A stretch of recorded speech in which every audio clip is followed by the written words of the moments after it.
ஜெபம். கர்த்தருக்கு ஸ்தோத்திரம். சங்கீதம் 5:11. உம்மை நம்புகிறவர்கள் யாவரும் என்னாலும் சந்தோஷித்து என்னாலும் கம்பீரிப்பார்களாக. நீர் அவர்களை காப்பாற்றுவீர். உம்முடைய நாமத்தை நேசிக்கிறவர்கள் உம்மில் களி கூறுவார்களாக. எங்களை நேசிக்கிற நல்ல இயேசுவே, இந்த வார்த்தைகளுக்காய் கர்த்தருக்கு நாங்கள் நன்றி செலுத்துகிறோம். ஏசப்பா, இந்த நாளிலும் ஆண்டவரே நீர் செய்த எல்லா நன்மை, கிருபை, இரக்கம், தயவு, ஆசீர்வாதம், காருண்யங்களுக்காய் உமக்கு நாங்கள் நன்றி செலுத்துகிறோம். நீர் கொடுத்த சுகம், பலன், ஜீவன், ஆரோக்கியத்திற்காக உமக்கு நன்றி செலுத்துகிறோம்.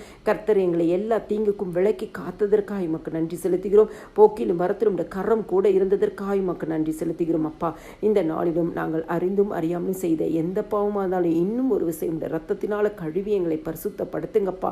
உம்முடைய ரத்தம் எங்களுக்கு உண்டான எல்லாவற்றையும் பரிசுத்தப்படுத்தட்டும். இயேசு சுவாமி, அதிகாலை எழும்பி பாடி மகிமைப்படுத்தும் வேத வசனத்தை தியானிக்க எங்களுக்கு கிருபை கொடுங்க. இயேசு சுவாமி, வசனத்தின் வழியாக கர்த்தர் பேசுவீராக. ஆண்டவரே, உம்முடைய வார்த்தையின்படியே உண்மை நம்பி இருக்கிறவங்க ஒவ்வொருவரையும் நீங்கள் சந்தோஷப்படுத்துங்கப்பா. துக்கங்கள் சந்தோஷமாய் மாறட்டும், என்னாலும் கம்பீரிப்பார்களாக என்று சொன்னது போல ஆண்டவரே, வாயை நகைப்பினாலும் உதடுகள் கம்பீரத்தினால் நீங்க நிரப்புங்க. இயேசு சுவாமி, நீர் அவர்களை காப்பாற்றுவீர். ஆண்டவரே, எல்லா தீமைக்கும் விலக்கி காத்து கொள்ளுங்க. இயேசு சுவாமி, உம்மில் களி கூறுவார்களாக என்று சொன்னது போல ஆண்டவரே, உம்முடைய நாமத்தை நேசிக்கிற ஒவ்வொருவரும் ஆண்டவரே உம்மில் களி கூறும்படியாய் கர்த்தருடைய ஆவியானவர் ஆண்டவரே குடும்பத்தில் இருக்கிற தேவைகளை சந்திப்பீராகப்பா. குடும்பத்தின் விண்ணப்பங்களுக்கு பதில் கொடுப்பீராக. ஜெபத்திற்கு பதில் கொடுப்பீராக.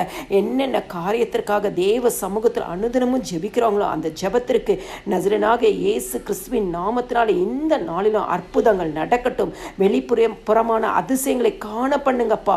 விசேஷமா இந்த இரவு நேரத்தில் உம்முடைய வசனத்தை கேட்கிற குடும்பங்களுக்குள்ள ஒரு விடுதலை உண்டாகட்டும், சந்தோஷம் உண்டாகட்டும், எதிர்பார்க்கிற நன்மைகள் உண்டாகட்டும். பிள்ளைகளுடைய வாழ்க்கையில ஆண்டவரே இயற்கைக்கு அப்பாற்பட்ட அதிசயங்களை பார்க்கட்டும். ஆண்டவரே, வரவேண்டிய நன்மைகளை கொடுத்து ஆசீர்வதிங்கப்பா. உங்க திருநாமத்தை மகிமைப்படுத்துங்க. எல்லா துதி கன மகிமையின் ஆண்டவராகிய இயேசு கிறிஸ்து ஒருவருக்கே செலுத்துகிறேன். ஆமேன்.